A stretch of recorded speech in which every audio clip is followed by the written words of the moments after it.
Hello everyone, welcome back to my channel and today our topic is some concept related to teaching. Okay, NET paper first. I will tell you about the some concepts related to teaching. शिक्षण से संबंधित कुछ अवधारणाएं. Okay, शिक्षण के तीन आधार होते हैं. 3 pillars of education.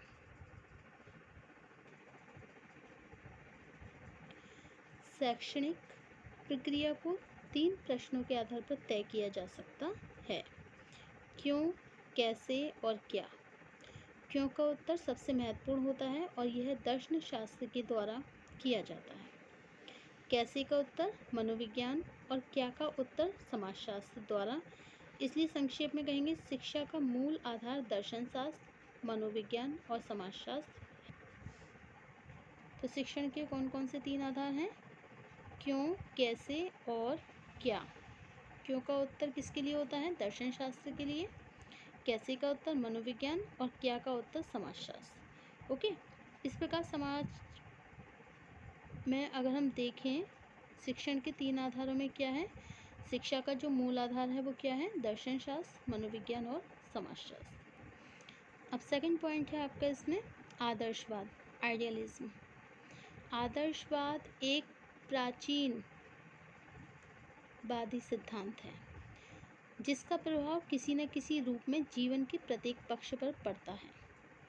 एरिस्टोटल के अनुसार, अगर हम एरिस्टो के अनुसार देखें तो शिक्षा का मूल उद्देश्य व्यक्ति को नैतिक एवं बौद्धिक सद्गुणों का आधार बनाना है. व्यक्ति को ऐसे श्रेष्ठतम मूल्यों से अलंकृत करना है जो मानवता के लिए आवश्यक हैं. आदर्शवाद नैतिक मूल्यों, मॉरल वैल्यूज़, आध्यात्मिकता, स्पिरिचुअलिटी, आत्म अनुभूति, सेल्फ रियलाइजेशन, आत्म अनुशासन, सेल्फ डिसिप्लिन, व्यक्तित्व के उन्नयन, पर्सनैलिटी डेवलपमेंट पर बल देता है. ओके, तो आदर्शवाद में क्या होता है? ये प्राचीनवादी सिद्धांत है जो जीवन के प्रत्येक पक्ष पर, मतलब जिसका प्रभाव क्या होता है? जीवन के प्रत्येक पक्ष पर पड़ता है. और अरस्तु ने क्या बताया कि देखिए जैसे शिक्षा का मूल उद्देश्य क्या होता है? व्यक्ति में नैतिक और बौद्धिक सद्गुणों का आधार बनाना होता है, मतलब उसके नैतिक और बौद्धिक सद्गुणों का विकास करना होता है. ओके, अब आदर्शवाद में क्या होता है? जो नैतिक मूल्य होते हैं जैसे आध्यात्मिकता होती है, आत्म अनुभूति होती है, आत्म अनुशासन होता है, व्यक्तित्व के उन्नयन होते हैं, इन सब पर बल दिया गया है. संक्षिप्त शब्दों में कहें तो सत्यम, शिवम और सुंदरम की व्याख्या ही आदर्शवाद की आत्मा कही जाती है. ओके, अध्यापक से अपेक्षाकृत अधिक आशाएं, कमजोर शिक्षण विधियां, सह शिक्षा और सर्व शिक्षा की अवहेलना आदि इसकी मुख्य कमियां रही हैं. किसकी रही हैं? आदर्शवाद की. तो आदर्शवाद में क्या कमियां रही हैं? अध्यापक जो होते हैं उनसे अपेक्षाकृत अधिक आशाएं, कमजोर शिक्षण विधियां, सह शिक्षा और सर्व शिक्षा की अवहेलना आदि इसी की मुख्य कमियां रही हैं.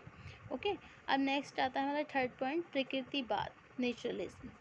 इसमें क्या होता है? इसमें देखिए प्रकृति को ही शिक्षक माना गया है और पुस्तकीय ज्ञान पर कम बल दिया जाता है.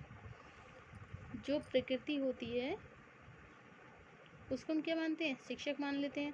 और पुस्तकीय ज्ञान पर कम बल दिया जाता है. बच्चा यदि वृक्ष पर चढ़ना चाहता है तो उसे ऐसा करने दें, क्योंकि गिरने से उसे अपनी भूल का एहसास होगा और यह एक प्रकार से शिक्षार्थी केंद्रित शिक्षण है. शिक्षक का कार्य छात्रों के विकास के लिए वातावरण तैयार करना होता है. इसमें निषेधात्मक शिक्षा को भी सम्मिलित किया गया है जिसके अनुसार शिक्षार्थी को असत्य मार्ग से बचाना है.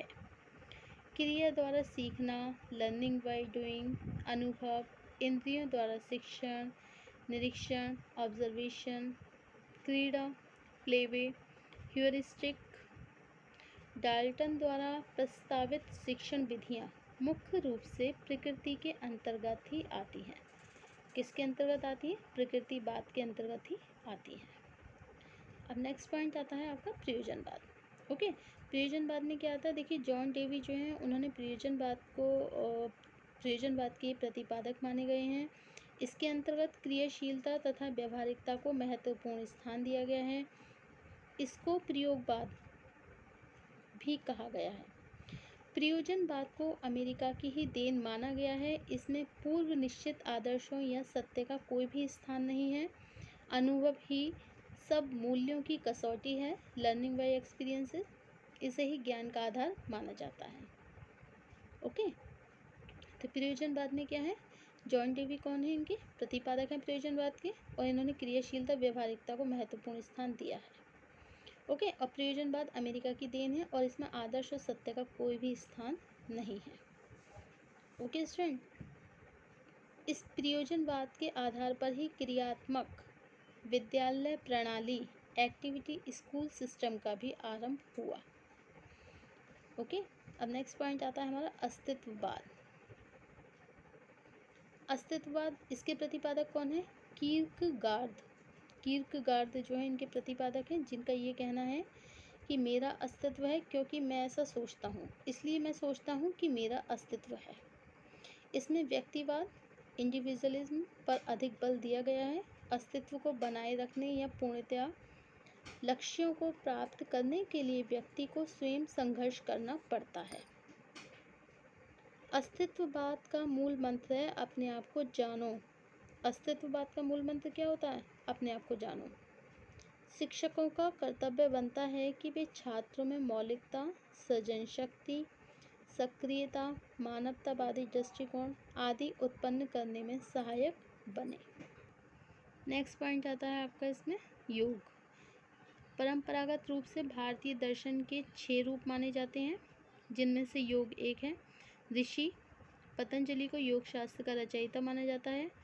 योग मन की प्रवृत्तियों को नियंत्रित करने की विद्या है। यह मात्र शारीरिक व्यायाम नहीं है। देखिए, इसके 8 घटक होते हैं।